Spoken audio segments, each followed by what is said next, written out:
Hey everybody, Jessica Parker here. I'm a holistic health coach and fitness instructor in case we have not met. I wanted to chat about willpower versus hunger hormones today because it's something that I hear a lot about. People, start down this path of trying to lose weight, and then a lot of times they're beating themselves up. I just don't have willpower. I just don't have willpower. And while there's a little bit of that involved, the big picture is the hunger hormone situation. And one reason that I really like to talk about it is because when people dive into keto, which is something that I coach specifically for women and specifically holistic, it's really kind of magical to watch cravings kind of like disappear. And although it seems like magic, it feels like magic, it's not. So the thing is, leptin and ghrelin are the two hunger hormones that we're talking about, and they're responsible for feeling full and satiated, and then also feeling hungry when you need to be eating. So what happens is that when we are living the standard American lifestyle, which includes eating the standard American diet, which is just processed crap, lots of chemicals, way too many carbs, lots of sugar, lots of things that turn into sugar in your body. So way too many fruit, even too many fruit, too much fruit.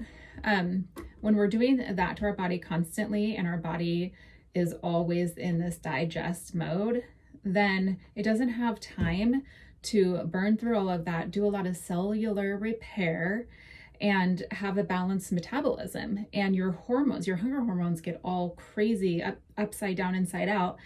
A lot of it has to do with your blood sugar. It has to do with stress on the body, stress hormones.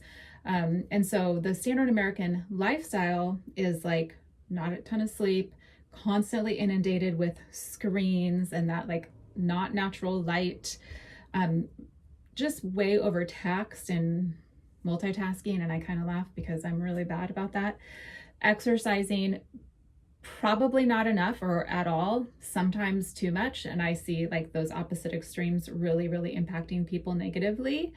And then just stress in general, which can be in the form of all those things that I just mentioned, not to mention like emotional, mental stress, all those things. So even if you're like, you have like a long commute, that's stressful. If it's like every day you're driving an hour, you're driving another hour, like it might sound like, first world problem, but that's a pretty stressful thing, especially when you get home and you're exhausted and you have your family that you need to engage with and take care of, and all the things. And so there are so many different forms that stress comes in. Toxins, like within our products, is another one. And just quick little thing, a lot of people will be like, oh, it's just a little bit in this and a little bit in that. But when you're doing it all day, every day, it really builds up in your body. And our bodies, yes, they naturally detox. Yes, but not when they're like overly inundated the way we do nowadays. So with that being said, what I see happening is that, people are just like struggling so hard because they can't really even tell when they're hungry and when they're craving something. It's just like your body, the signals are all like shooting all over the place and none of it makes sense. And you eat something and you still feel hungry, or you want that sweet something later at night, or you're on the blood sugar roller coaster, which I used to be, where I had to have food with me all the time, because otherwise you get that hangry thing or just like low blood sugar, and it's not good. So in order to step off of that, though, and get to the place where things are more balanced and your signal is going on in your body, from your brain down to your metabolism, everything, your thyroid is involved, then you have to step off of that crazy merry-go-round for a little bit. So that's where a little bit of willpower does come in. So I don't like to see people beat themselves up constantly like, oh, I have no willpower, I have no willpower. Well, you would if you would just give it a minute. So what I mean by that is remove that crap from your diet and give it a minute. And it honestly happens really, really fast. When I have women join my groups and we start in on keto, it's like within sometimes 24 hours. I'm not saying it's going to be the same for each person because we are all on different totally different, in totally different places in terms of, you know, your insulin resistance, your leptin resistance, which is a whole nother thing. But it depends on what you've been doing to your body, how inundated your body is, if you are exercising or not, like how stressed out your body is. So that will really impact how long it takes or how short it takes. So keep that in mind and don't have something in your head where it's like, well, it's not happening yet. Just calm down, stay the course.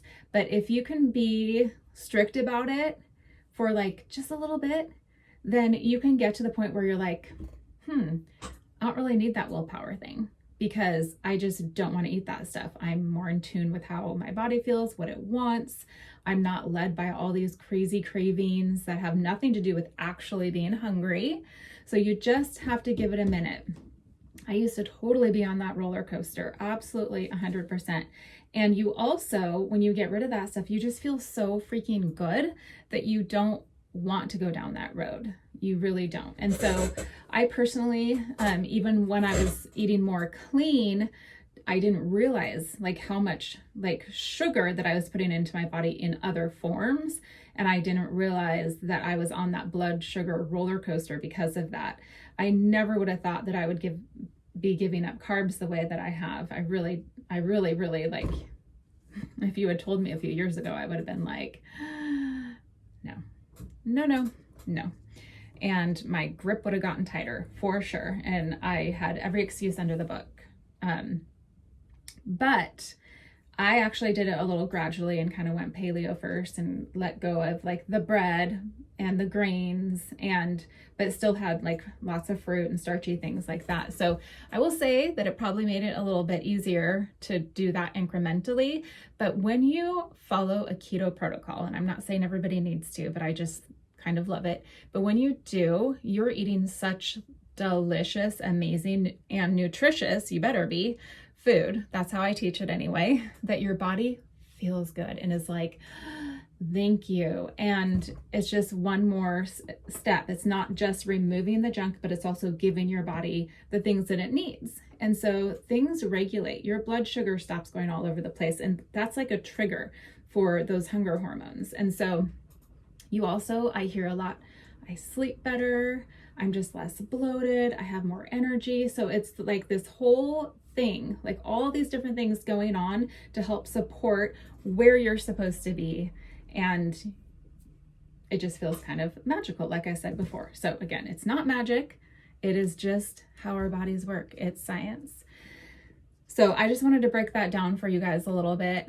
Again, I hate it when I hear people like really beat themselves up with the whole willpower thing, but you do have to do it for a minute, knowing that you're going to get off of that crazy roller coaster. So if you can just be strict about it for a minute and really commit to yourself and to better health, then you can get off of that and you don't have to fight that for the rest of your life. I fought it for a long time. And looking back, it's just amazing to me that I'm not there anymore, struggling with that food addiction, because that's what it was for a long time. All right. If you are interested in some individual health coaching, I do have some room in my schedule right now, and I will drop my Calendly link below. So if you want to schedule a free consultation, we can chat about it and see if it's the right fit and see what you have going on. That would be amazing. All right. Have a good day.